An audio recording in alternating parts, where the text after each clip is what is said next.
en la cual yo trabajo, ICADEL, quien les da la bienvenida a esta sesión webinar, Evaluaciones Inmobiliarias de la Propiedad.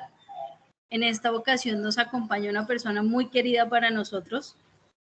No quiero decir con esto que las otras personas no hayan o no sean queridas por nosotros, pero el profe Rolando es una persona muy apreciada por nosotros.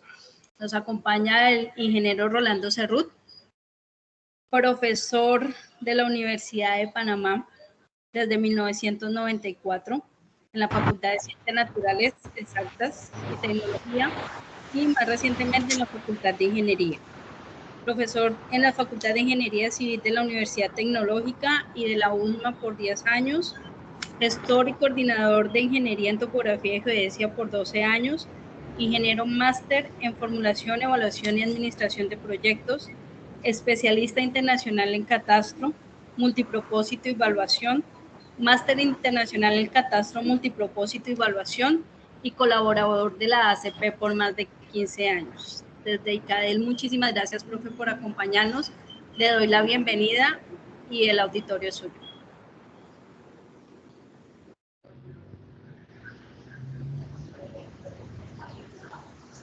Muy buenas tardes a todos los que están en este momento conectados.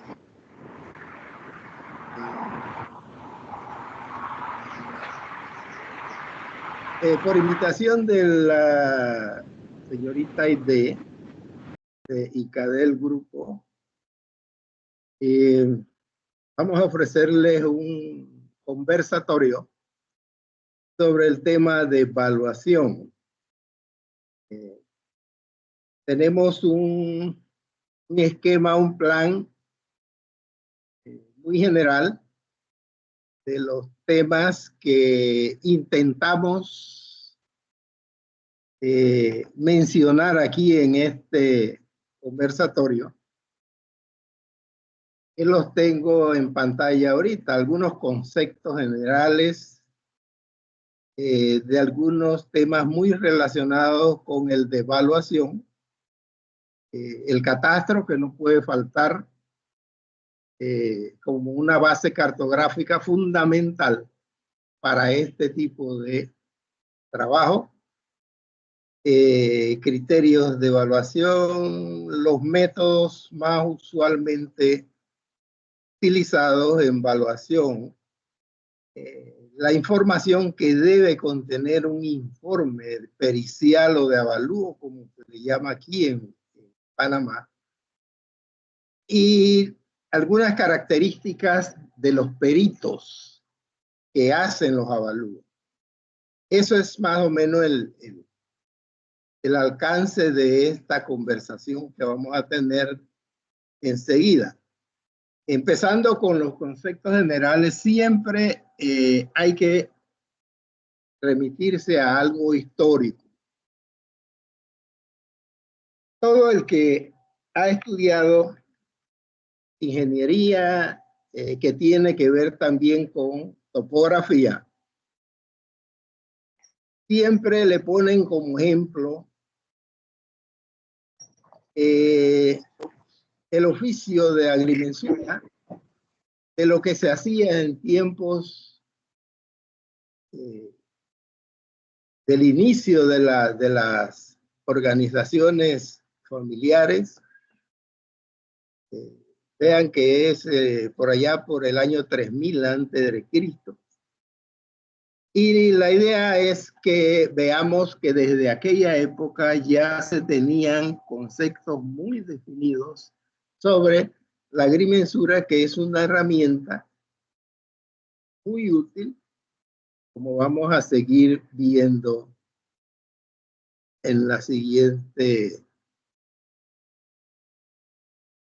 El ejemplo más típico que nos ponían los profesores en las universidades a todo el que estudia ciencias de la tierra, específicamente topografía, lo que tenga que ver con mediciones, siempre era la reconstrucción de linderos en las márgenes del río, ¿no?, Nilo, que cada vez que se inundaba se dañaba todo lo que tenían y tenían que hacer lo que comúnmente hoy día conocemos como replanteo de las parcelas.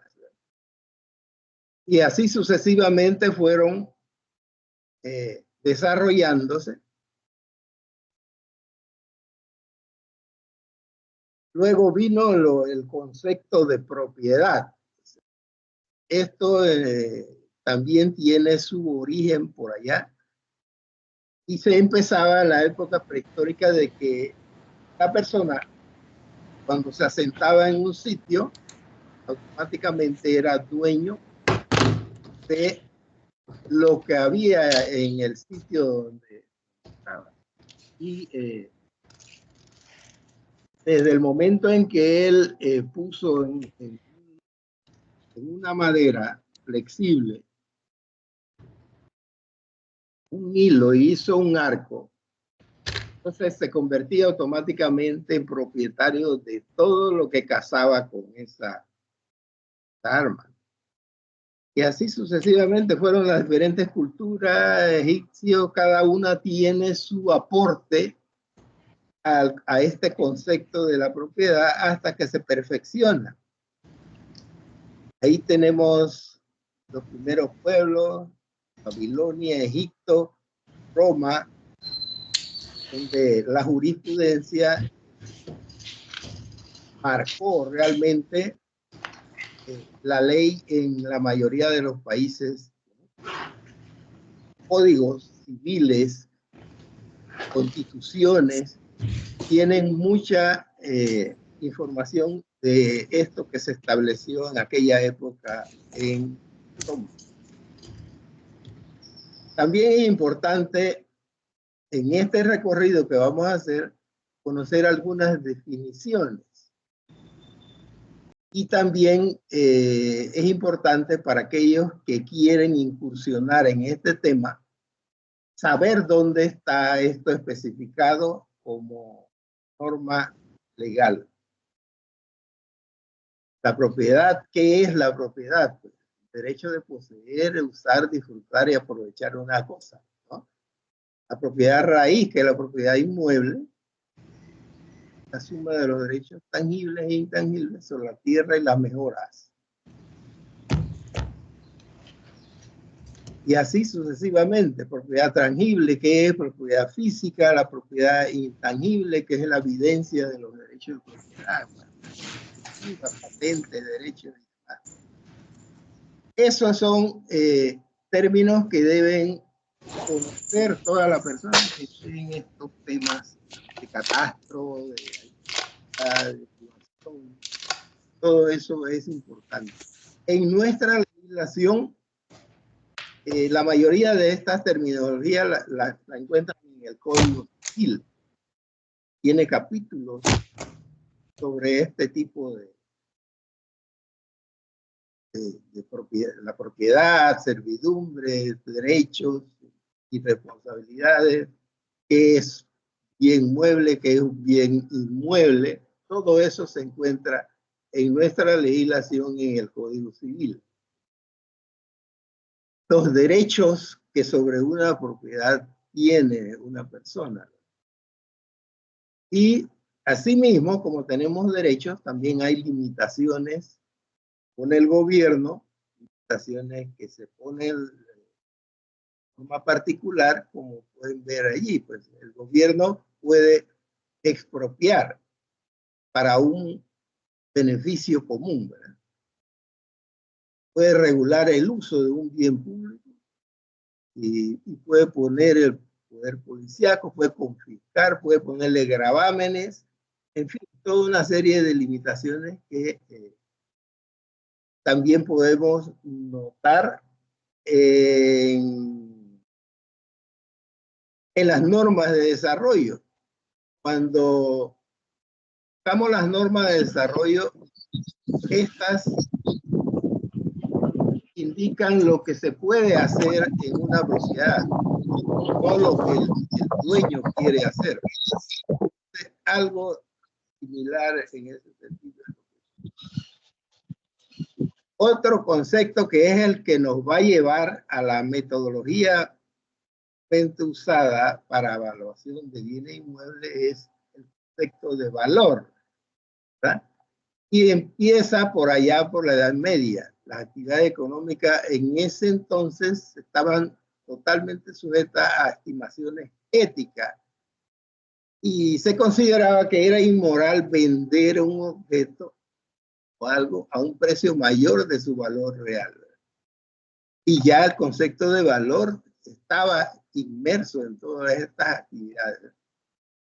Se establece en esa época un valor como una relación que mide la importancia de cosas o servicios que se demandan a cambio de otras cosas.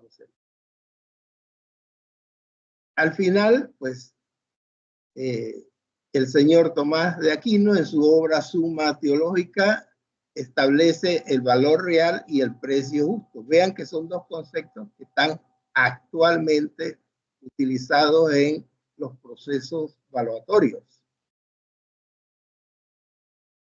Luego viene esta corriente, el mercantilismo. Nace en Inglaterra y empieza, tiene su apogeo en los siglos XVI, XVII y parte del XVIII. Aquí ya hay una transición entre los conceptos religiosos que se tenían antes con conceptos ya pseudoeconómicos. Estamos entrando ya en otro tipo de interpretación, ¿verdad? Y fundamentado en diferentes tipos de valores. Aquí se habla de valor intrínseco, que es la utilidad mayor o menor que puede prestar un objeto para satisfacer una necesidad. Y el valor extrínseco es el valor objetivo definido por la fuerza de la oferta y la demanda. Todo esto es terminología económica ya. Se establece entonces un valor natural fundamentado en las fuerzas competitivas. Sustituye el antiguo valor justo que se había considerado. Viene ahora con los fisiócratas que pertenecen también a esa época, es una reacción contra el mercantilismo. Y es una tendencia económica en contra de la riqueza no productiva representada en la acumulación del dinero. El representante es Francisco Kuzner. Y la escuela clásica, representada por Adam Smith, un gran economista, cuya obra es La riqueza de las naciones. Plantea esta corriente que no es el dinero ni la producción lo que determina el valor ni la riqueza de una nación, sino es el trabajo. Entonces establece valor en uso, valor de mercado o natural al que vamos a ir llegando poco a poco. Valor de mercado, precios normales de los bienes. ¿Cómo no? Adicionalmente, los costos de salarios, ventas y ganancias. Sus representantes más importantes está entre ellos Roberto Malthus, que tiene la teoría de valor sobre la producción. Él dice que la producción no crea su propia demanda. Pueden darse dos fenómenos: producción en exceso y consumo reducido, que en los dos casos se inunda el mercado. También tenemos a David Ricardo, otro inglés con su principio de economía política e imposición. Esa es la obra que explicaron ellos en aquella época, y donde señalaban que el trabajo es el que determina el valor, el capital es el trabajo acumulado. También está Federico Bastiat, otro francés, con las armonías económicas. Este no terminó de publicar este documento, pero sí nos dice que el valor no se mide por el trabajo desarrollado, sino por el trabajo ahorrado por medio de uso efectivo del capital de inversión. Luego tenemos otro inglés, John Stuart Mill. Todos son economistas de la época y que dieron una idea del concepto de valor. Johann Heinrich von Neumann, ¿qué efecto produce la localización sobre el valor de la tierra? Esto es muy importante en los métodos que vamos a ver dentro de un momento. Tenemos a Carlos Marx, fundador del socialismo moderno, y su obra El Capital. Él dice que el valor es una mera congelación del trabajo humano homogéneo, ¿verdad? Aquí tenemos fotos de esos representantes y también es más o menos el comentario que hemos hecho de cada uno de ellos. Ahora tenemos otra escuela que es más bien de psicología económica en la evolución de las formas de producción. Y tenemos su representante, Carlos Menger. El valor es determinado por la utilidad marginal de la última unidad esencial que da la oferta y la demanda independientemente del costo de producción. Federico von Weiser es el valor de un producto acabado se deriva del valor de las partes componentes del mismo.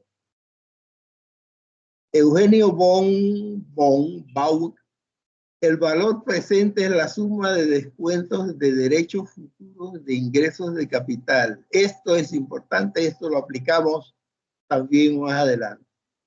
Tenemos la escuela de equilibrio, cuyo representante importante es Alfredo Marshall y su obra Principios de Economía, el valor en función de los costos de producción. La escuela neoclásica, con sus dos representantes, Wesley Clay Mitchell, teoría de los ciclos de los negocios, y John Maynard Keynes, otro gran economista, contribuciones a la teoría del consumo, empleo, ahorro, intereses e inversión.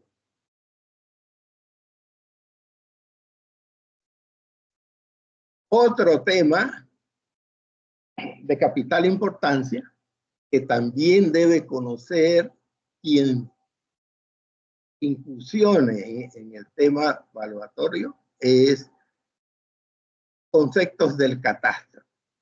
¿Qué es el catastro? En este caso vamos a presentarles un pantallazo de lo que es un sistema catastral o de información territorial y que sirve de base para la labor que realiza el evaluador. Catastro es un instrumento de desarrollo con información para múltiples fines.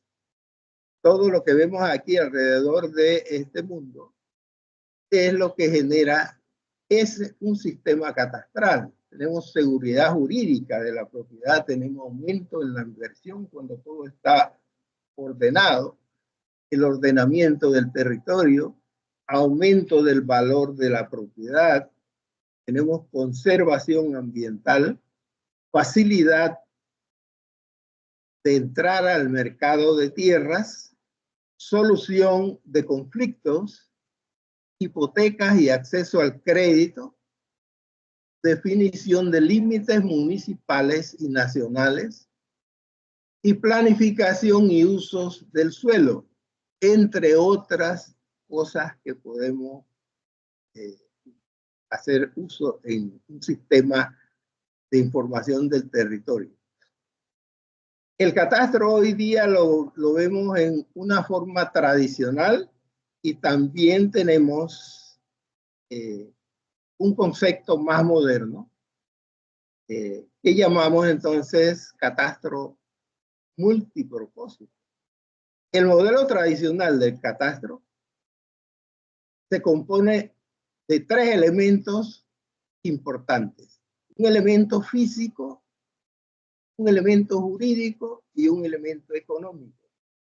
En el físico tenemos la forma, ubicación y descripción de las propiedades. El jurídico Aquí tenemos que preguntarnos de quién es el bien, de quién es la propiedad y la relación que existe entre el sujeto y el bien, si es propietario, si es copropietario, si es arrendatario, en fin, hay muchas opciones. El elemento económico es el que nos da el valor de la propiedad y el uso a que está destinado el bien. En función de esos tres aspectos, entonces tenemos la base de planificación y ordenamiento del territorio, la parte física. Tenemos la base de la seguridad del propietario. Eso en Panamá, en nuestro país, lo garantiza el Estado a través de con la inscripción en el registro público. Y como tercer elemento, entonces tenemos la base de recaudación fiscal local o general de todo el país. Siempre esto es el problema para un buen sistema de ordenamiento del territorio. Todo lo vemos en función de los impuestos, sin saber que los impuestos es una forma óptima de distribuir las responsabilidades que tiene el propietario y el Estado. Mientras más ordenado tengamos las propiedades, vamos a pagar lo justo o lo que corresponde a cada uno de los bienes. Pero si no tenemos esa información, o no pagamos nada, o pagamos más o pagamos menos. Todo este conjunto de información es lo que forma entonces el sistema de información territorial, que es un inventario censo de todos los predios de un país, ¿no? Región o municipio. Incluye los predios urbanos y los predios rurales para clasificarlos de alguna manera. Este es el otro concepto más moderno del catastro multipropósito, donde además de tres elementos fundamentales que vimos antes, están otras información adicional sobre y por debajo de la tierra, incluso que las redes de servicios o infraestructura de servicios públicos, generalmente ahora cuando se construye se hace subterráneo, y eso es una información que maneja también este sistema de información territorial, todo lo que está encima, la distribución interna de todas estas facilidades o edificios, todo eso. Por eso se habla entonces de multipropósito que tiene el catastro en esta época moderna. En nuestro catastro, hablo de aquí en Panamá, pues, sobre todo en el área urbana, hay una codificación. Una codificación que sirve para identificar cada una de las parcelas que forman el mosaico de todo el territorio. Es una labor que hace una institución y que va uniendo como un rompecabezas cada una de las divisiones o parcelas, lotes, fincas que haya en todo el territorio, siempre y cuando se haga de la mejor manera. Y eso significa que toda esa información debe estar debidamente georreferenciada en el sistema de coordenadas del país. En el caso de, este es un ejemplo que se aplicó aquí en Panamá para determinar esa codificación, partiendo de la carta básica, que en este caso es el mapa topográfico a escala 1 en 50.000, identificado con esta nomenclatura, este número, Luego esa carta se dividía en 20 hojas a escala 1 en 10.000 y el tamaño, la hoja de 1 en 50.000 geográficamente tiene un tamaño de 15 minutos por 10 minutos de latitud y 15 minutos de longitud.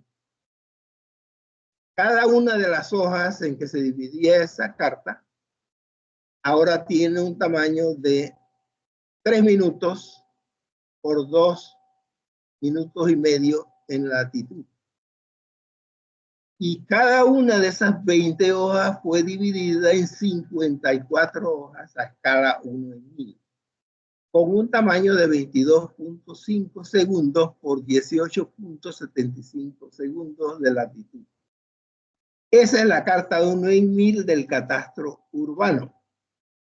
En un momento esa fue la definición que se hizo.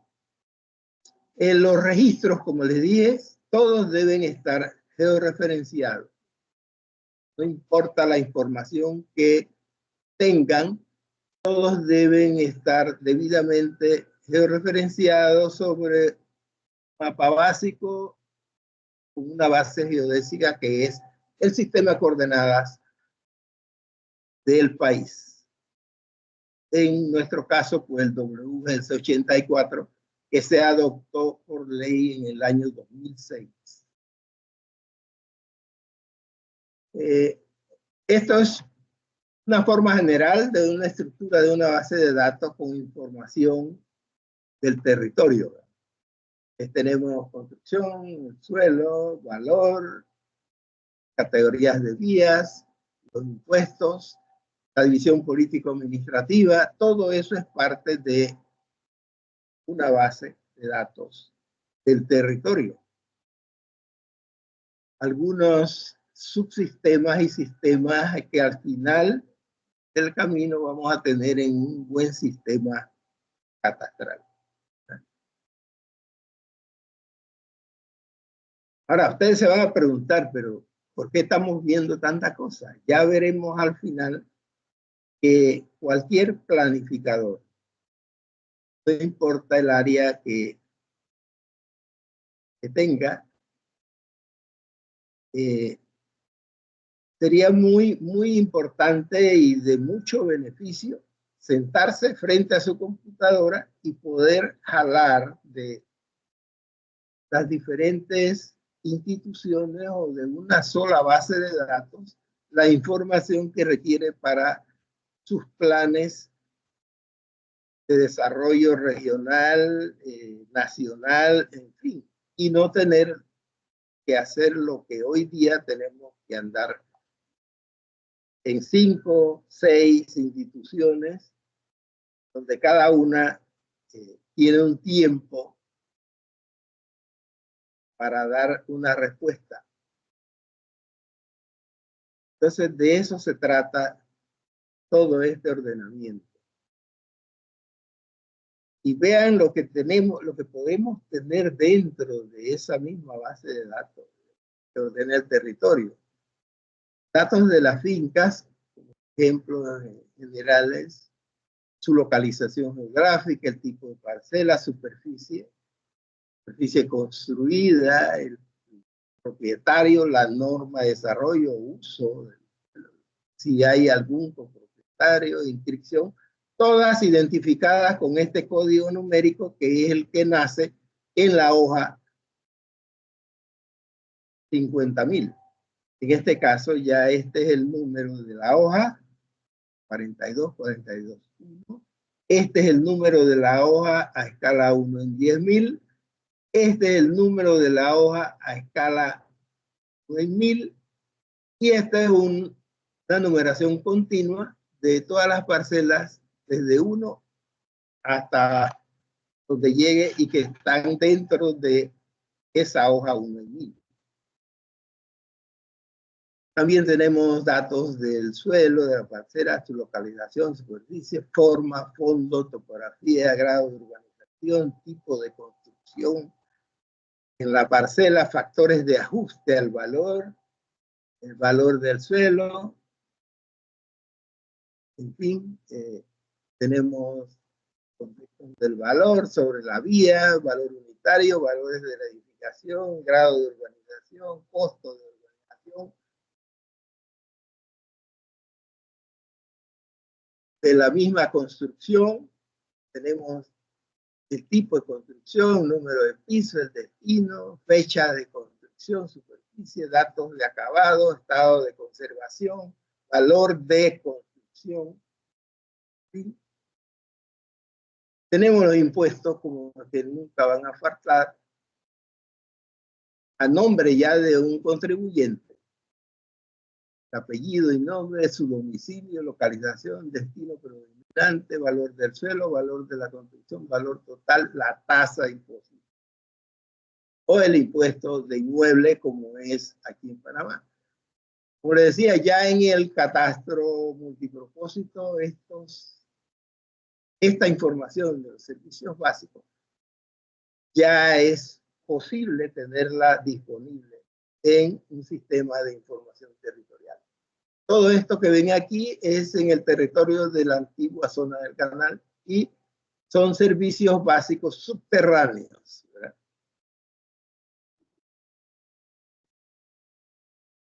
Los usuarios, ¿quién utiliza el catastro? Profesionales en general, estudiantes, propietarios, peritos evaluadores, tenemos la empresa privada, tenemos instituciones públicas e instituciones privadas. Son algunos de los usuarios más comunes de toda la información que hay aquí y que haya disponible. Entonces, es de capital importancia tener un buen sistema. Este esquema que ven aquí sobre las propiedades es el manejo que le damos aquí en Panamá a una propiedad. ANATI es la Administración Nacional de Tierras y aquí se origina el problema o se origina el trabajo. Aquí se crea la parte física del catastro. El plano, se aprueba el plano y se registra. Aquí en el registro público se inscribe lo que se describe de ese plano a través de una escritura. Esto pertenece a otro ministerio, Ministerio de Gobierno de Justicia. Este es una institución autónoma, creo que es. Tenemos los municipios también, que a través de ellos también se generan inscripciones de su patrimonio, ¿verdad? Y tenemos el CUCO, como decimos aquí, que es la Dirección General de Ingresos, la que cobra el impuesto de inmueble.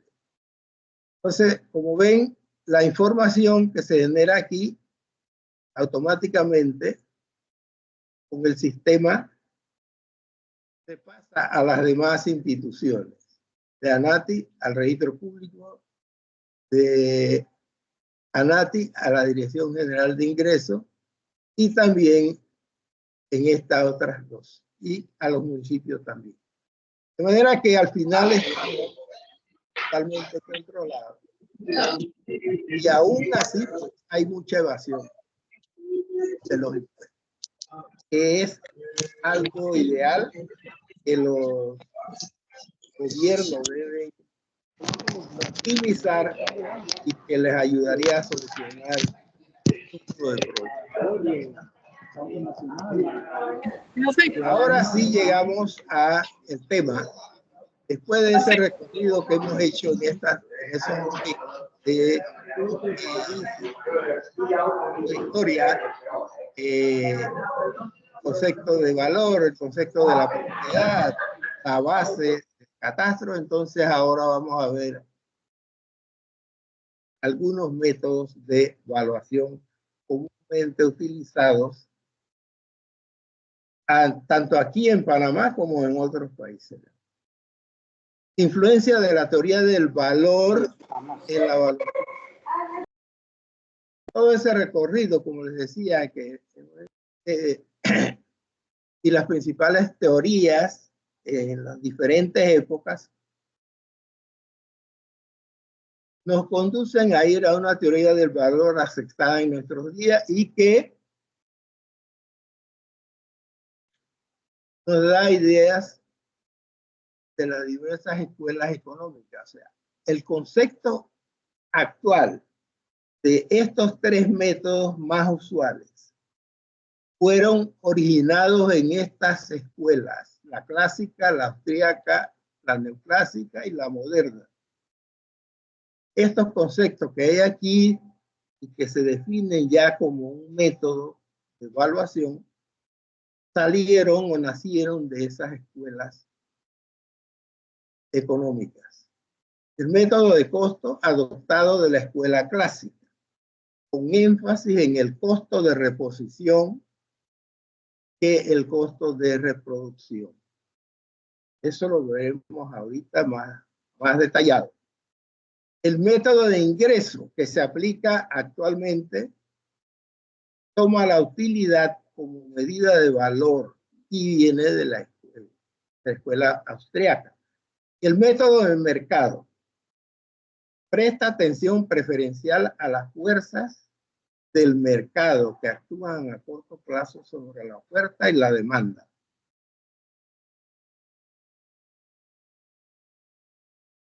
Aquí tenemos un esquema general de los métodos de evaluación individual. Tenemos una definición del problema. Tenemos un estudio preliminar porque tenemos que determinar la magnitud del problema, qué cantidad de trabajo que hay que hacer, qué método vamos a utilizar para el avalúo. Muy importante que se defina al principio la técnica que vamos a usar, porque en función de eso, entonces, en la elaboración de un programa de datos, vamos a establecer también la forma de hacer una compilación de todos los datos disponibles que tengamos para aplicarlos en el proceso de evaluación, la obtención de los datos. Hay que hacer una clasificación y una validación de esos datos. En este momento es importante que señalemos que cualquiera que sea el método, no es que vamos a tomar la información en bruto, recopilamos información después de haber hecho el estudio preliminar, ver la cantidad de trabajo que hay que hacer, el método que vamos a utilizar, todas esas cosas. Y vamos a utilizar directamente esa información a pesar de que ya haya sido validada, ¿no? Tenemos que aplicar algunas técnicas estadísticas para obtener el mejor valor de todos esos datos para aplicarlo. Entonces, como herramienta en la estadística, nos vamos a la estadística inferencial. Todas las medidas que conocemos en métodos estadísticos de población, intervalos, mediana, media aritmética, moda, series, todos esos términos, incluso pruebas de o test estadístico, todo eso es importante que se aplique para tener la mejor información al final cuando determinemos el valor del bien. Así que eso es importante que también lo tenga disponible quien incursione en estos temas, ¿verdad? Entonces, como avalúo individual, pues tenemos los tres métodos: el método de mercado, el método de ingreso, el método de costo. Luego que determinamos los valores, tenemos que hacer una correlación de los valores, cualquiera que sea el método, importante que se haga esa correlación de valores. Hasta antes de el valor final, para luego pues preparar un reporte o un informe que es obligación del perito hacer esto, como veamos más. Entonces, como les digo, este es el esquema general de lo que debemos hacer para cualquiera de los métodos que utilicemos en el proceso de evaluación. Hoy día se emplean estos tres métodos en la evaluación de bienes inmuebles. El método de mercado como tal. Se trata de comparación o análisis de ventas de operaciones recientes como compras, ventas, ofertas directas o publicadas, derechos de traslado de dominio. Se establece el valor del terreno y de la mejora por comparación. La venta comparable debe ser voluntaria, de buena fe, reciente y similar a la propiedad por evaluarse. Es decir, si tenemos una propiedad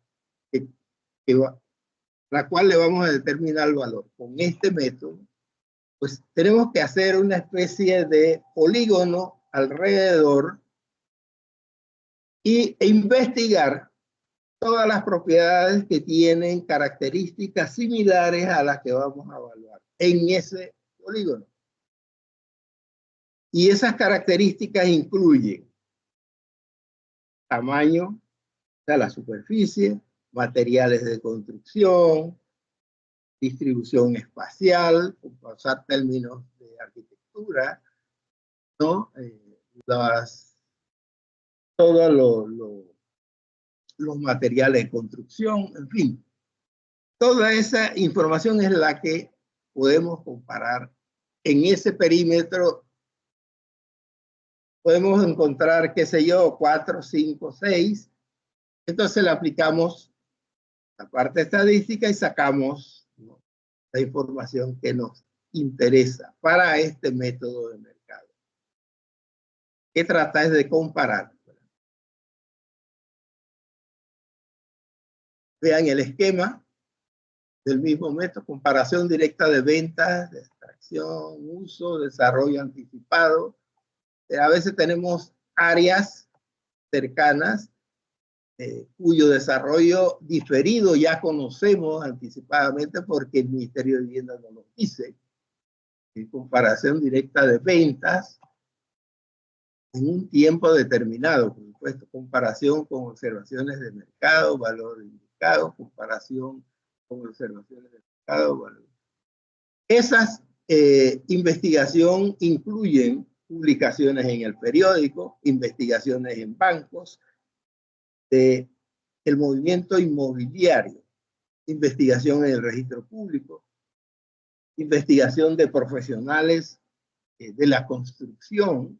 Toda esa información es importantísima para enriquecer la metodología y obtener mejores resultados. Vean aquí las características más importantes del valor de mercado, que es al que aspiramos llegar con ese método. El precio más probable normalmente no es el más bajo, ni es el más alto, ni es el promedio, sino que es la realidad. Se expresa en términos de dinero. Se le considera dentro de un tiempo razonable de estar expuesto en el mercado. Tanto vendedor como comprador están informados sobre los usos que puede tener la propiedad. Requiere de un comprador y un vendedor dispuestos a considerar la operación sin que ninguno tome ventaja del otro. Reconoce el uso actual y potencial de la propiedad. Aquí tenemos una definición bastante completa del Instituto Americano de Evaluadores de Bienes y Raíces sobre el valor de mercado. Dice que es el precio más alto, estimado en términos de dinero, que una propiedad puede producir al ser expuesta a la venta en un mercado abierto y dentro de un tiempo razonable para encontrar un comprador que al comprar lo hace con el conocimiento de todos los usos a los cuales está adaptada la propiedad y de que es apta para ser usada. Está muy completa. Están todos los actores, comprador, vendedor, está el modo de intercambio, está el dinero, está el concepto de la propiedad, está todo.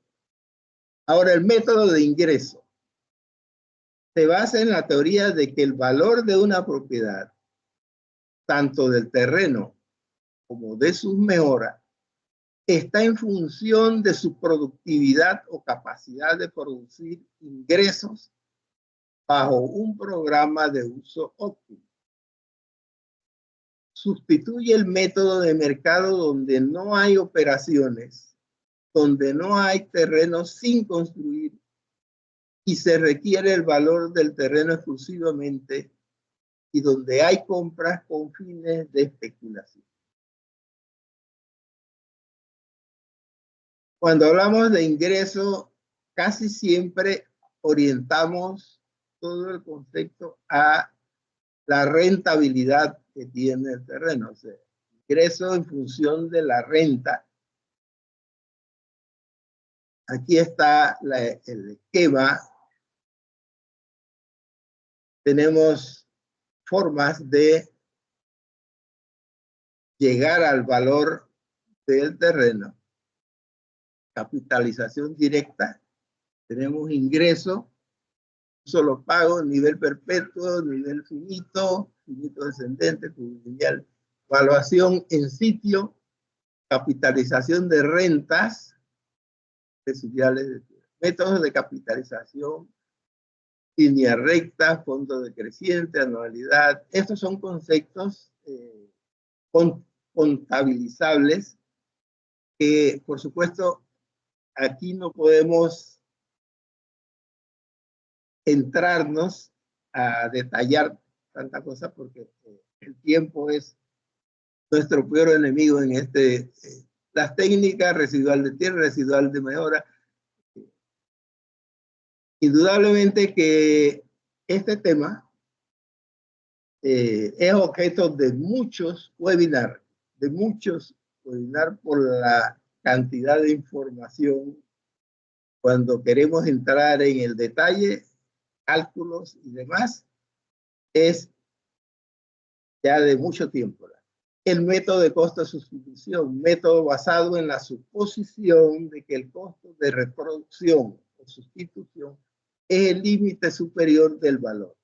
También supone que una construcción existente tiene deficiencias por su edad y estado de conservación, desuso funcional, falta de demanda y desuso económico por causas ajenas a la propiedad misma. Es útil para mejoras, hipotecas y financiamiento de proyectos. Utilizar esta metodología. Estas deficiencias que se hacen aquí no es más que las depreciaciones por diferentes razones que tiene la propiedad. Aquí está el esquema, costo de producción como nuevo, costo histórico factorial, se considera la depreciación por el deterioro físico, o sea, la vejez, obsolencia funcional, obsolencia económica, cuando destinamos un bien a algo para lo cual no fue construido, por ejemplo, valor de la mejora depreciado y valor estimado.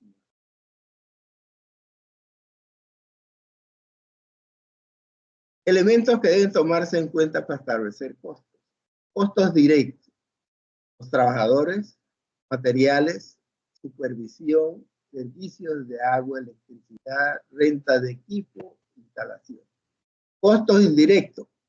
Arquitectura e ingeniería, permisos de construcción, gastos legales y de escritura, seguro, impuestos, préstamos, gastos de administración, ganancias, anuncios, gastos de venta. Todo eso debe contemplarse al momento de hacer el ejercicio. Aquí hay varias opciones. Presupuesto detallado es lo que hacen los contratistas. Todo el que está en el área de construcción es capaz de hacer un presupuesto detallado y esa cifra, ese valor que resulta al final, es información invaluable para hacer avalúos. Costo por unidades colocadas, combina costos directos y los indirectos con un precio único por cada unidad colocada. Costo por metro cuadrado o por metro cúbico. Estos costos ya los tiene, en el caso nuestro, por ejemplo, los municipios, cuando van a expedir los permisos de construcción, hacen cálculo del costo de la construcción y determinan el costo promedio por metro cuadrado. Tienen ya índices, información ya en cuadros para su trabajo.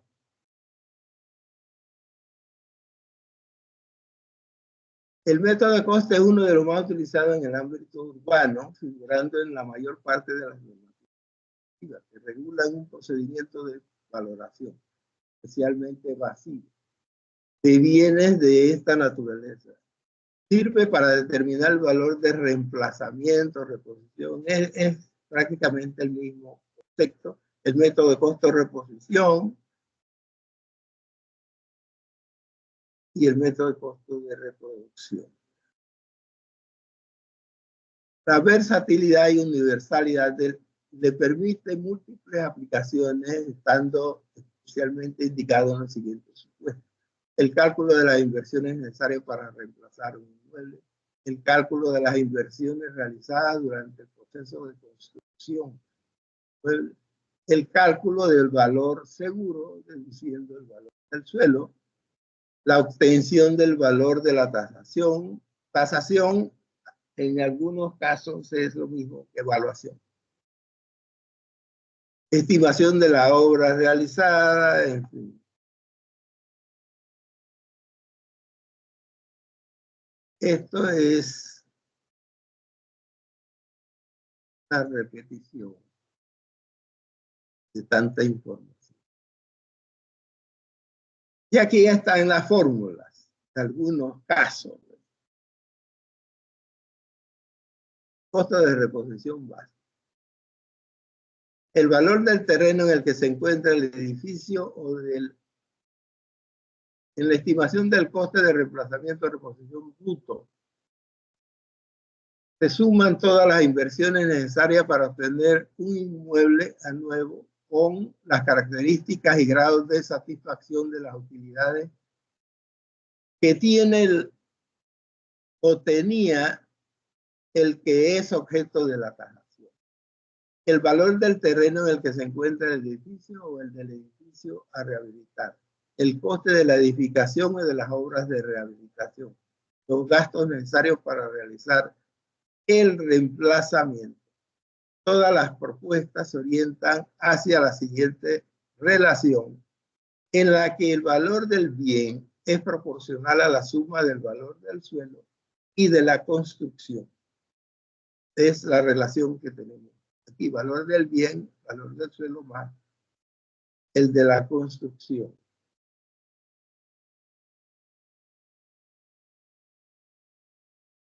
Yo voy a ir pasando estas diapositivas porque me interesa otra cosa más adelante.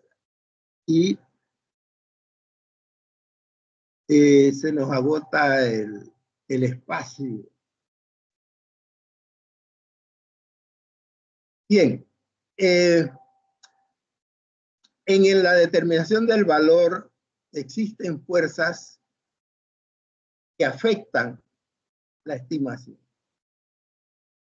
Fuerzas sociales, fuerzas económicas, valores, fuerzas sociales en cuanto al desarrollo de la misma humanidad, fuerzas urbanas, hasta dónde está la expansión. A veces dentro de las áreas urbanas hay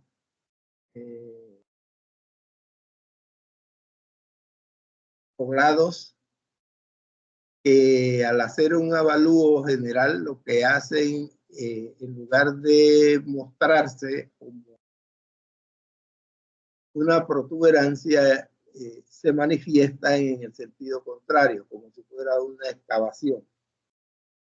Y por supuesto que el valor es el que indica eso. Las fuerzas políticas también incluyen, y las fuerzas regionales.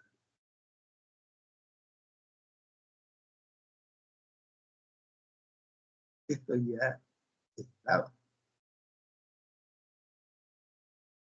Este detalle no va a quedar en la presentación, pero esto es objeto de que se vea con mayor detalle en cada uno de los métodos.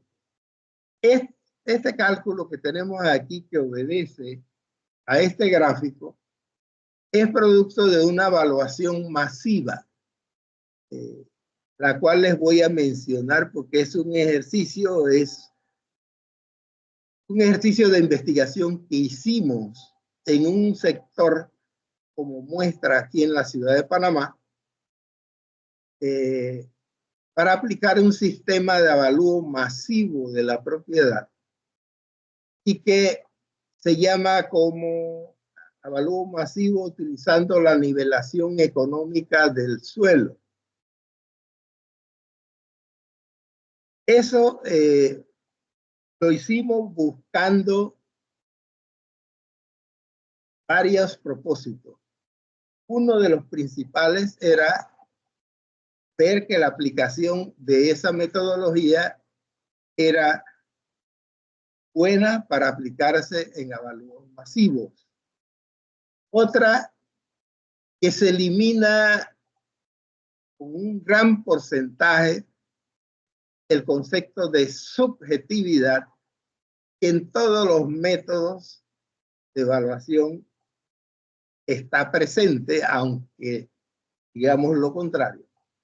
O sea que priva a veces el criterio del perito o del evaluador. Entonces, en esta técnica o metodología, lo que se utiliza es la normativa vigente. Y cuando hablo de normativa, es las normas de desarrollo, la zonificación, que son documentos oficiales que prepara el Ministerio de Vivienda y Ordenamiento Territorial. Esa es la información que sirve de insumo para esta metodología de nivelación económica del suelo, además de investigaciones del movimiento escriturario, investigaciones del movimiento comercial o inmobiliario en la zona de estudio. Se establecen puntos de investigación dependiendo de la densidad de parcelas o de fincas que hay en el área. Se utiliza el tipo de zonificación que prepara el Ministerio de Vivienda en el residencial en diferentes categorías, en el comercial igual, en el gubernamental, todos los servicios complementarios de una zonificación urbana como centros de salud, cuarteles de policía, iglesias, todo eso son servicios, escuelas, todo eso son servicios complementarios a un desarrollo urbano y tienen su peso dentro de la metodología. Además de la investigación en puntos específicos que se determinan dependiendo de la densidad del parcela. Todo ese conjunto de información nos permite hacer o determinar valores generales en las intersecciones de calle, porque las categorías, condiciones de las vías también es importante, los servicios públicos, si están sobre todas las vías o sobre una, cuántos servicios tiene una, cuántos tiene la otra. Toda esa información nos permite establecer en las intersecciones de calle valores puntuales de el metro cuadrado en el área de estudio. Y eso también, viendo la metodología, genera una cantidad de información parcial que es útil para muchas otras cosas, como si la tuviéramos en una base de datos. Podemos hacer un mapa con curvas de precios, igual que si fuera un mapa con curvas de nivel, pero en este caso de valores de precios. Esas curvas de precios nos permiten entonces aterrizar en la carta urbana, como esta que tengo aquí, con las divisiones de la finca, si esto es la parcela que me interesa determinar cuál es su valor, tanto del terreno como de la construcción, entonces tendría valores en estas intersecciones establecidos por esa metodología. Haría una proporción para determinar el valor aquí en el centro de la propiedad. Y con ese cálculo sencillo, entonces, tendría el valor unitario por metro cuadrado. Y esto es lo que me serviría para calcular, entonces, el valor de toda la propiedad.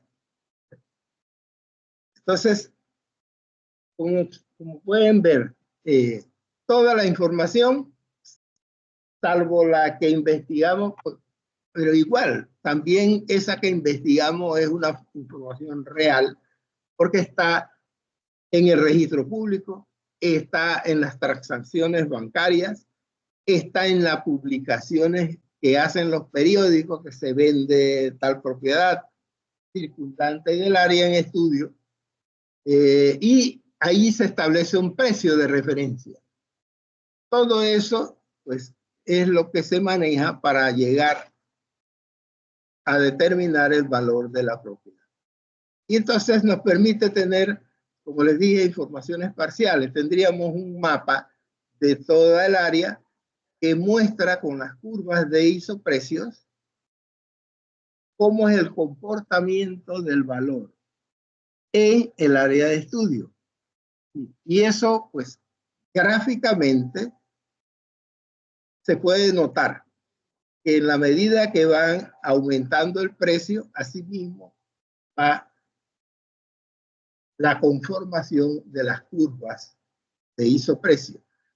De la misma forma, todo eso se puede representar en un sistema de información geográfica, ya con cartografía temática, o sea, colores, y es muy interesante. Otras metodologías de avalúos también masivos de la propiedad es el análisis de regresión múltiple, donde mediante una función matemática podemos agregar cualquier cantidad de variables que van a influir sobre el valor por metro cuadrado en el área que estemos estudiando. Constituye un avance importante en las técnicas evaluatorias. Consiste en relacionar por medio de funciones las variables más importantes de la propiedad y calcular sus valores absolutos. Se logra ajustando un modelo multivariante a un número n de registros de valores determinados por n. Este es el modelo matemático. El valor de la variable dependiente, que es el precio por metro cuadrado que estamos buscando, el parámetro que determina el comportamiento de la población en la intersección del eje. Y estas son los coeficientes de regresión, B1, B2, X1, descriptores de la propiedad o variables independientes. O sea, todas las X1 que podamos agregar aquí. La distancia a un centro comercial próximo, por ejemplo. los servicios públicos que disponemos en el área, el valor por metro cuadrado a X distancia. En fin, puede agregar cualquier cantidad porque esto se maneja en forma automatizada, generalmente utilizando la teoría de matrices. Aquí las variables que se evalúan son variables dependientes, valor del suelo en función de la correlación existente entre las variables independientes y la dependiente. Variables independientes, por ejemplo, el área del terreno en metro cuadrado, la distancia a un centro comercial más cercano, la distancia al punto de mayor valor, la ubicación, servicios públicos existentes, densidad de la población, servicios comunales, escuela, iglesia, tipo y categoría de vías y otras. Pues proporciona una equidad individual y colectiva, ajusta los valores recopilados como antecedentes de la misma referencia, garantiza valores justificables de importancia en la evaluación catastral, admite la constante actualización de la información y valores. Esto es algo muy importante de todos estos sistemas. Quien le interesa eso siempre va a tener bases de datos que actualiza periódicamente. Recuerden que los valores no son estáticos. Esto, con el desarrollo, es dinámico y van aumentando. El valor de la tierra casi siempre o todo el tiempo va en aumento.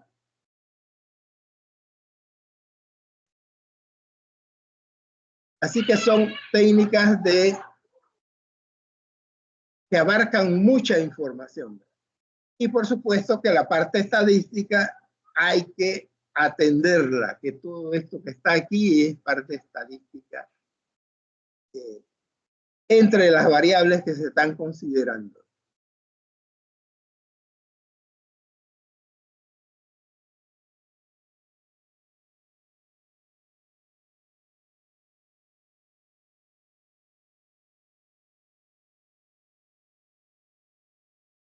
Esta es otra técnica. Esto ya tiene un fundamento muy matemático. Análisis de varianza es el estudio de las diferencias entre los promedios de un conjunto de valores y los valores individuales. Es decir, tenemos una gran cantidad de varianza en matemáticas estadísticas, suma de los cuadrados de las diferencias entre el promedio y los valores individuales de uno. Y esto se aplica a las urbanizaciones, a los lotes, cuando hay urbanizaciones que surgen no como un ordenamiento previo, sino espontáneo, ¿verdad? Porque hay diferentes formas de lotes, diferentes profundidades, diferentes frentes, diferentes superficies. Análisis de preferencia es otro concepto también, ¿no? Surge como un intento por superar diversas limitaciones en el estudio de los fenómenos. El análisis se basa en la teoría de juegos, cuyos conceptos a su vez se originan en la teoría de conjuntos, geometría lineal y la teoría de grupos. Por su parte, los procedimientos tienen su origen en la lógica matemática, la teoría de conjuntos y el análisis funcional. Aquí se aplican en los procedimientos, vean, lógica matemática, teoría de conjuntos, análisis de preferencias, análisis factorial. Pero hay algo importante, ¿verdad?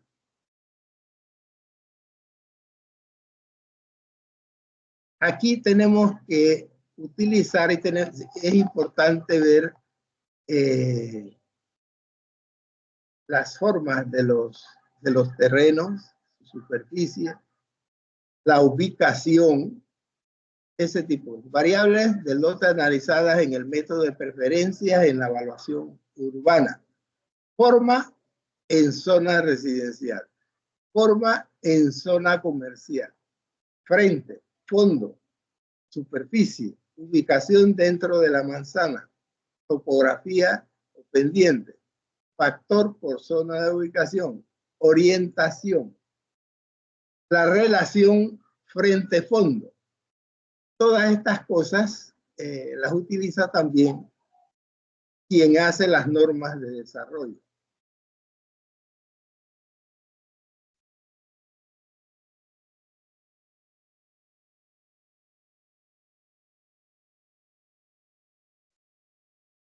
Hablando de las construcciones, generalmente utilizan la de costo, ¿verdad? Poder personalizar selección de 3 o más inmuebles dentro de cada tipo de construcción para la encuesta. Escoger personal idóneo que pueda suministrar información sobre el valor real de las construcciones. Esos son los contratistas. Revisar las construcciones de tipo especial, realizar el mayor número de encuestas para establecer los precios índices de las construcciones. Esos son ejemplos de...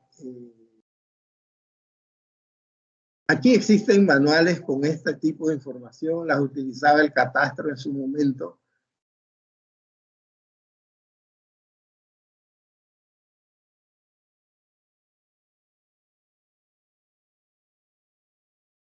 Déjeme ver si llego a donde quiero. Valor del predio, esto ya es el resultado. Valor de un predio es el valor del terreno más el valor de la construcción. Y el valor del predio es el terreno, valor de un predio, valor del terreno, valor de la construcción, valor unitario del terreno, superficie del terreno, eficacia del terreno, valor unitario de la construcción, superficie de la construcción y eficacia de la construcción. Influencia de factores, por ejemplo, de la profundidad. Vean, no es lo mismo tener un lote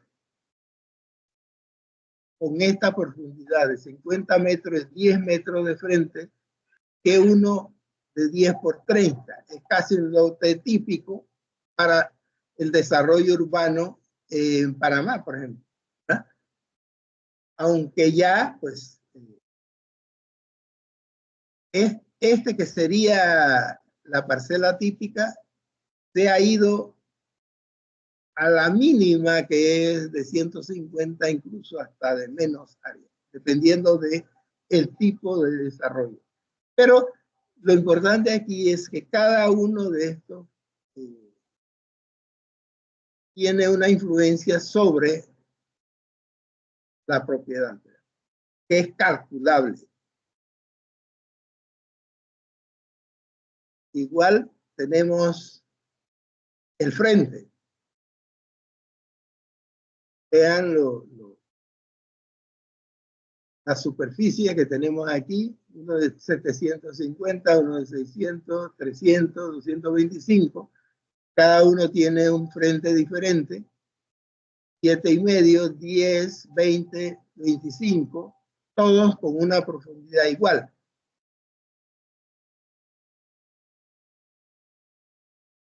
Vean la forma. La utilidad de todas estas parcelas pues es diferentísima, ¿no? Sobre todo estas que tienen esas formas muy particulares y que no son utilizables a un 100%.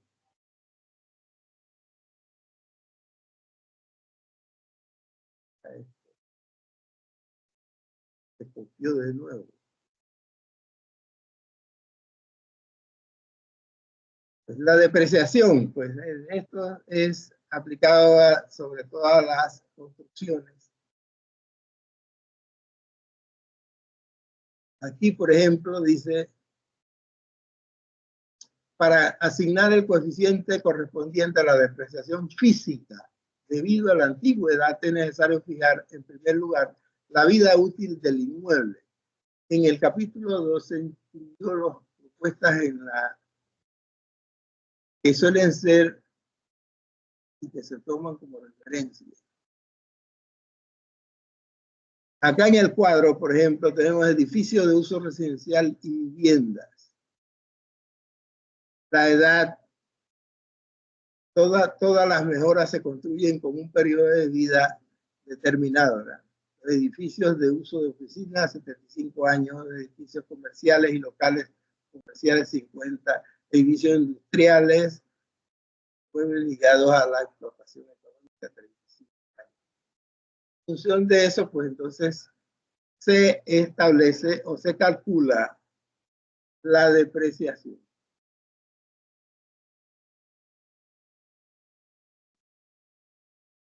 Déjenme buscar.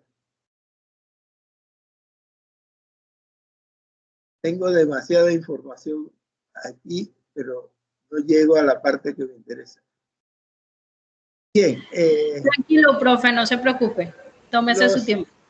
La aplicación de los sistemas de información geográfica es una herramienta actual y muy útil para estas tareas de evaluación. Teniendo toda esa información que requerimos al momento de hacer un avalúo disponible en una base de datos, pues lo que queda por hacer a lo sumo es una inspección, tomar unas fotos, ¿no? Y siempre y cuando la información esté actualizada, ¿verdad?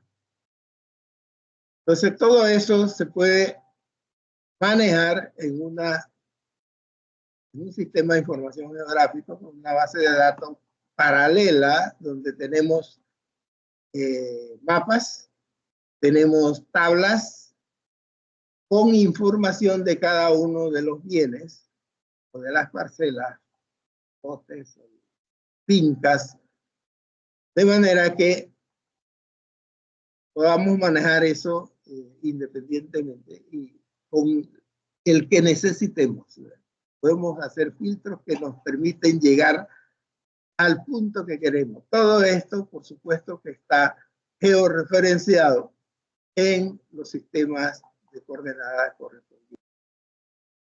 Ya nada se hace localmente. Todo está debidamente georreferenciado. La tecnología nos ha llevado a esa forma de trabajar, ¿verdad? En los informes,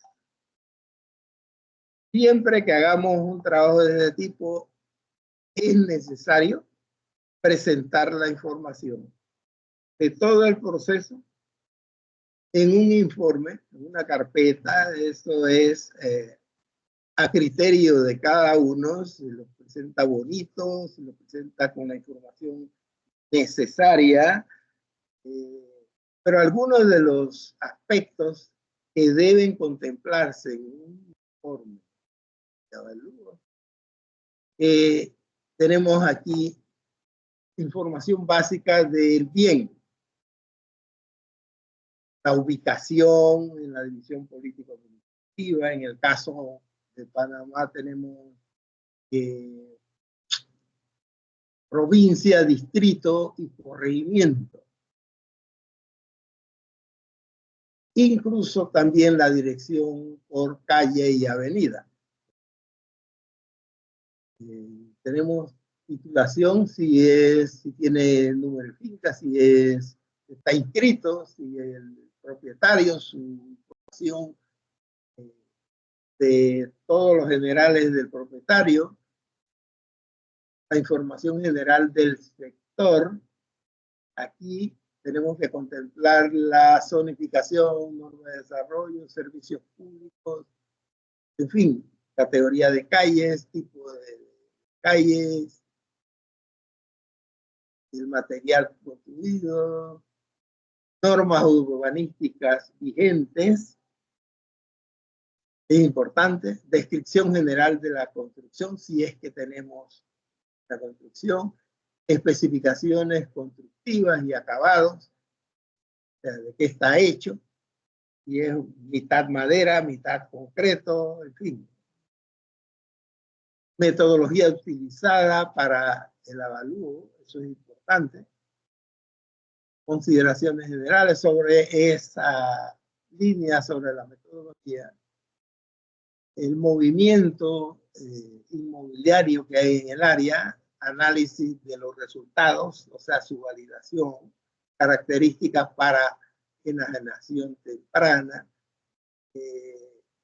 certificado de avalúo comercial urbano. Hay que incluir fotografías, planos de localización. También aquí en Panamá se exige certificación del registro público para ver quién es el propietario y también la superficie y en fin, una serie de detalles. Si tiene algún gravamen, el bien, todos esos aspectos hay que contemplarlo. El gravamen no es más que, por ejemplo, una hipoteca. El estudio de mercado y los cálculos. En este caso se utilizó el estudio de mercado, pero si fuera el estudio de costos, pues también hay una cantidad de información que hay que... Usted puede presentar el informe contemplando toda esta información, puede crear formularios en Excel que le permitan manejar toda esta información en una hoja de Excel y le sirve para que quede actualizada. Y cada vez que la utiliza, pues pueda generando información a la base de datos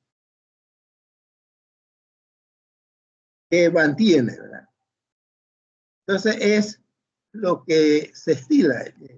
Por ejemplo, yo tengo mi propia forma de presentar un informe. Yo tengo, por supuesto, la descripción, la información básica, la solicitud que se hace del interesado, para qué la va a utilizar, todas estas cosas, las generales del bien, a dónde se ubica, ¿no? El secretario, el número de inscripción del registro, todas esas cosas, las características de la zona donde se ubica el bien, toda la información. Indicaciones de precios de referencia en el área, investigados en periódicos, en bancos, en registros públicos, en compras, ventas que se dan, hasta los anuncios que se ponen en las propiedades vacías, también se contemplan. Por ejemplo, que se vende tal cosa y le ponen el número de teléfono, pues llame al número de teléfono y averigüe el costo, el monto que piden por el bien, y en función de eso, pues establece un costo por mercado. Todas esas cosas, las operaciones, el método que se está utilizando para hacer el avalúo, los cálculos ahí mismo, se acompañan fotos, ¿no? Y el valor final, y se justifica el valor final. Por supuesto que tiene que ir firmado por el profesional que hace el avalúo. Esos son requisitos de este otro aspecto. Bueno, esto es una especie de chiste. Hablando de la estadística, ¿verdad? Que es necesario tener y utilizar esa herramienta en todos los aspectos. Esto no se puede obviar porque es necesario tener la información correcta y analizada bajo todos estos parámetros, estadística inferencial, que es lo más sencillo, ¿verdad? Y presentar también como información adicional, incluso en los informes. Esto simplemente es una clase de estadística, como ven allí. Y pues en las clases siempre hay estudiantes que prestan mucha atención, pero hay muchos estudiantes también distraídos. En este caso es una estudiante distraída que le pregunta el profesor, ¿Qué es la estadística, profesor? Pues por supuesto no estaba prestando atención y preguntó distraída a la alumna, profesor, ¿qué es estadística? El profesor, pues, solamente la facha nos indica que tiene una imaginación muy perspicaz. Y le dice, la estadística, señorita, es como una muchacha en bikini. Vean la relación que hace, ¿no? Una muchacha en bikini con un concepto estadístico. Todo el salón, por supuesto, quedó perplejo ante la respuesta del venerable anciano. Prestaron su máxima atención al profesor, que continuó diciendo. Dice, no lo muestra todo, sin embargo, da una idea muy aproximada de la situación. Y la relación que hace con la señorita en bikini, pues es precisamente muy acertada en este caso.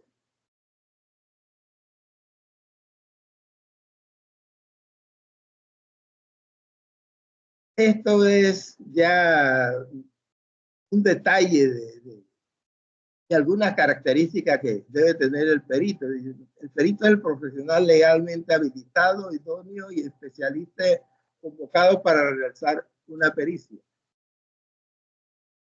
Una pericia es una técnica realizada por profesional con calificación específica para investigar, esclarecer hechos, verificar el estado de un bien, investigar las causas que motivaron determinado evento, valorar bienes, sus costos, frutos o derechos.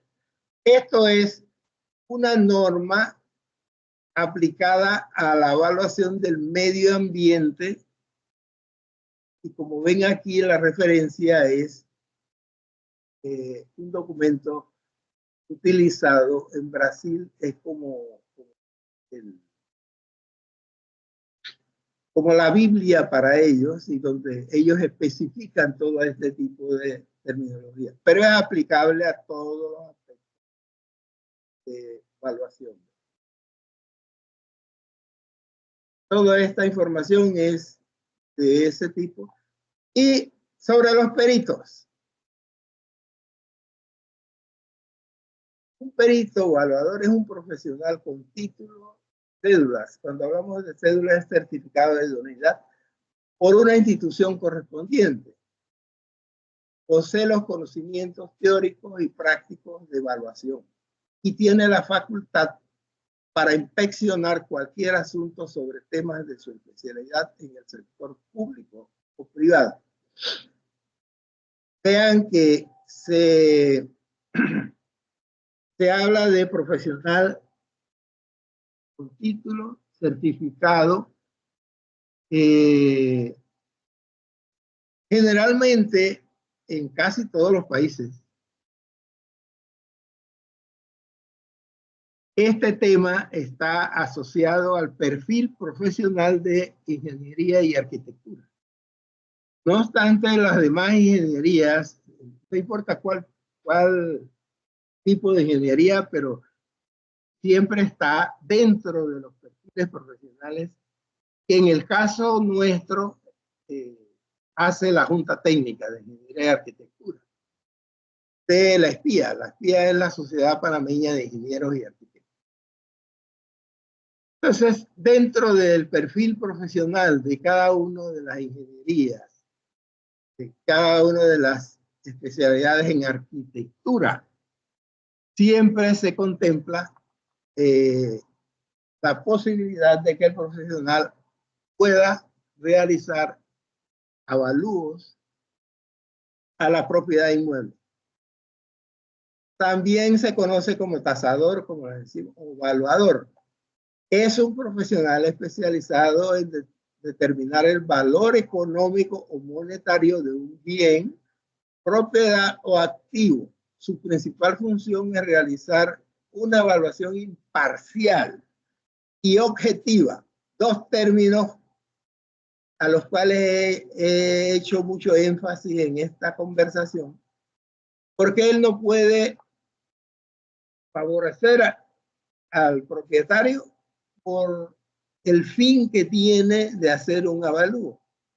Acuérdense que los avalúos se hacen por diferentes fines, hasta para el pago de los impuestos.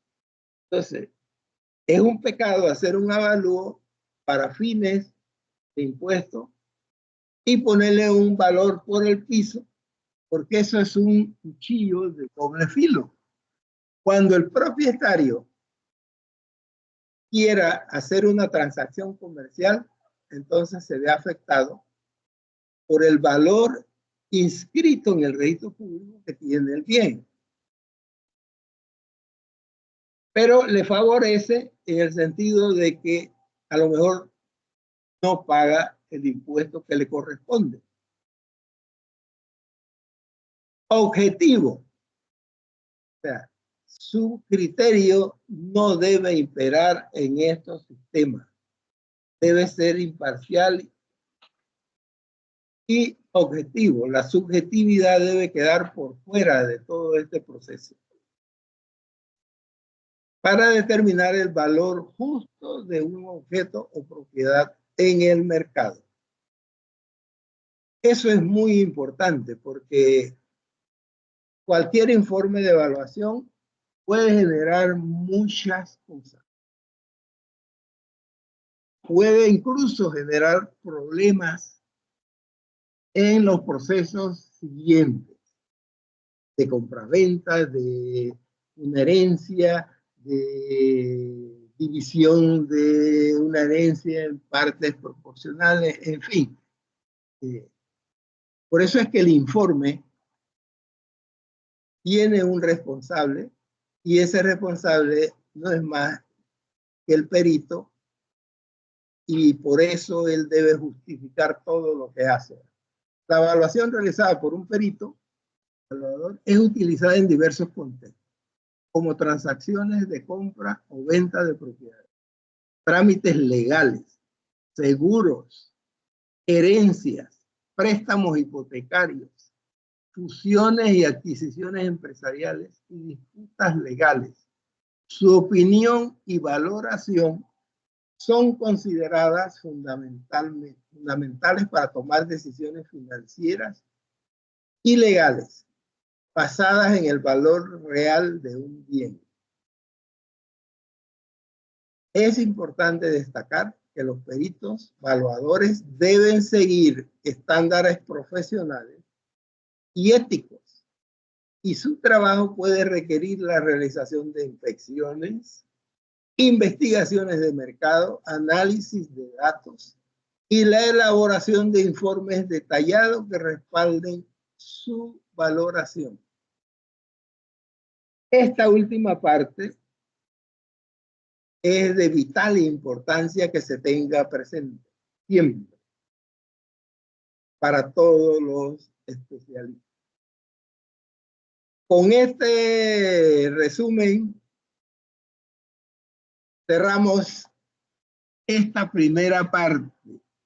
Yo creo que hay necesidad de hacer este tipo de conversatorios, pero yendo a,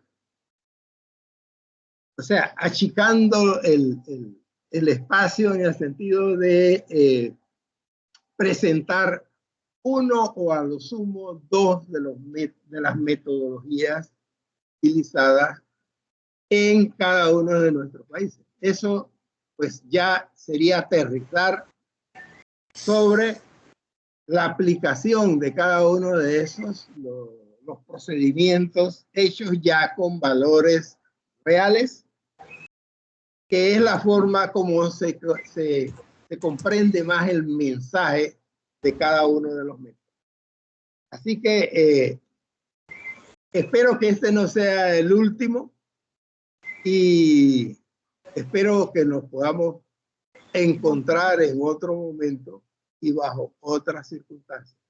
Les agradezco a todos los que pudieron participar y allí tienen la información de correo, teléfono para cualquier consulta profe, sobre cualquiera de los temas. Profe, antes de que usted cierre, no sé si en la sala tenemos a alguien con preguntas. Ah, ¿verdad? Sí. Aunque ya nos traspasamos lo que habíamos pronosticado. Pero la gente está aquí todavía pendiente de nuestra conferencia. Sí, diga, alguien para ver si tengo la información disponible. Ya no voy a buscar ni siquiera en los temas, sino que voy a hacer uso de mi memoria y mi experiencia. Bueno, yo sí tengo un comentario y es cuando el profe habló específicamente de la recaudación de impuestos, se debe más a una falta de la entidad recaudadora, porque aquí los impuestos solamente se pagan o la entidad hace alusión a eso cuando se va a vender la propiedad. Es correcto. Aquí pero no por es eso en la última parte hice mucho énfasis en al hacer un avalúo, pues generalmente se habla de avalúos con fines catastrales, es para el pago de impuestos. Y se tiene el concepto de que el valor catastral es menor que el valor comercial, cosas que es discutible. Profe, tenemos una pregunta. La señora Paula nos hace la pregunta. Adelante. Hola, mi profesor. Buenas tardes y bueno, muchas gracias. De verdad que estuvo muy interesante el conversatorio y le vamos a tomar la palabra para una segunda parte porque es un tema que hay que explorar bastante.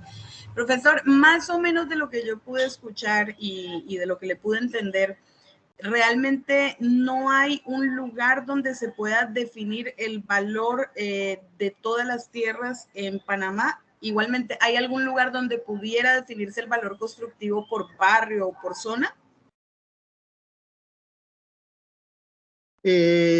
Usted se refiere a que si hay un sitio donde poder encontrar información de valores puntuales en el territorio. Correcto, o sea, si una persona está trabajando en evaluaciones, ¿podría acudir a algunas entidades específicas? No, solo empresas privadas, pero no están disponibles para el público. Sí tengo referencia hay un grupo en Argentina, específicamente un colega que tiene un trabajo enorme para toda Latinoamérica. Él invitó a todos los países, a personas conocidas, a que aportaran información de valores puntuales en todo el territorio del país. Esa información la dispuso él en un mapa general de toda América. Y allí se puede consultar la poca información que hay de Panamá. Hay valores que se pueden consultar, porque eso sí es abierto al público. Valores de referencia de diferentes propiedades, compra-venta, o sea, se tiene el valor puntual y se tiene una descripción de cómo se llegó a ese valor. Pero son aportes de gente voluntaria de cada uno de los países. Por supuesto que donde menos información hay es en Panamá. Él es un funcionario de la Dirección de Catastro de la ciudad de Córdoba, en Argentina. Y se llama Mario Pimeto. Él es el encargado de la actualización, porque es un mapa que se actualiza periódicamente cada año. Le voy a a localizar la dirección o el link para que pueda entrar ahí y vea lo que hay de nuestro territorio. Y ese sí es libre, porque los demás valores, quien los genera son los profesionales. Algunos tienen bases de datos propias con información que genera su trabajo diario. Entonces, eso no está disponible para el público. Eso tiene costos. Y luego, pues, antes en el catastro, porque era el catastro antes que surgiera la NATI, se tenía informaciones de referencia en uno de los departamentos del catastro, de valores catastrales, que siempre tenían la tendencia a decir que son menores que el valor comercial, porque el valor catastral es precisamente para para cobrar los impuestos. Pero no sé, no tengo conocimiento si en la NATI todavía continúan con esa forma de disponer información de ese tipo y que sea pública. No le podría decir eso, si no tengo la... Pero particular sí hay, pero así no dispuesta para el público. Y la general es la que le acabo de decir, de este especialista que se dio a la tarea e invitó a todo el mundo, a todos los países. Y pues, por ejemplo, de Colombia está inundado valores en todas sobre todo en las áreas urbanas. Colombia, Argentina, Perú, o sea, todos los centros urbanos de Latinoamérica tienen información que han aportado profesionales voluntariamente desde su ejercicio a esa base de datos. Profe, creo que ya no tenemos más preguntas por el momento. Yo quiero darle las gracias al profesor por haber aceptado esta invitación y habernos compartido su conocimiento.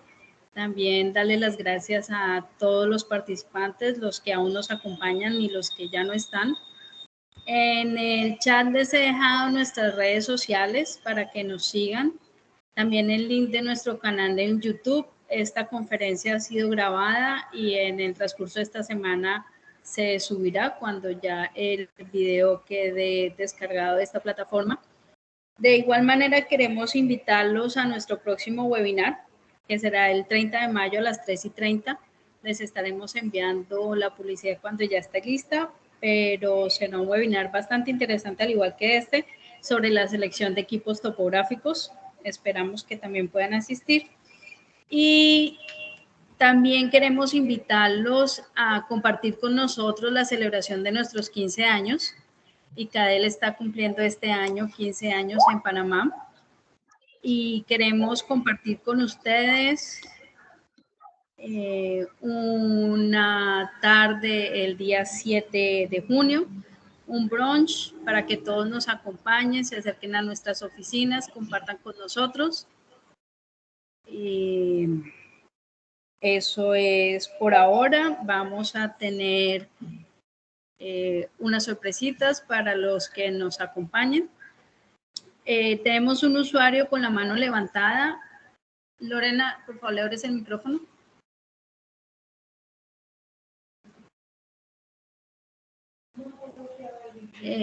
La persona con la mano levantada es que no está registrada aquí con nombre, solamente puede abrir su micrófono y hacer la pregunta.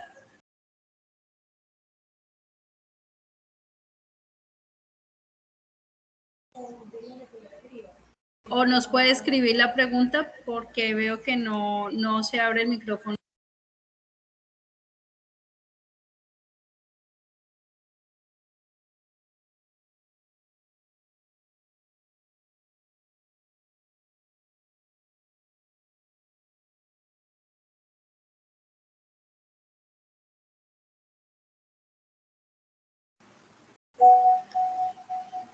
No, parece que finalmente la persona no abrió. Y nuevamente muchísimas gracias. Los esperamos, 1 para nuestro webinar del 30, 2 en nuestra celebración de 15 años el 7 de junio, 3 en nuestras redes sociales y 4, pero no menos importante, en la segunda parte de evaluaciones con el profe Rolando.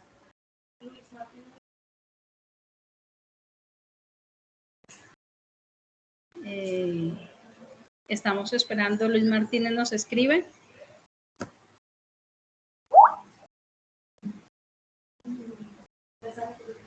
Gracias, Luis. Muchísimas gracias por estar aquí y los esperamos en los siguientes webinars. Gracias, profe.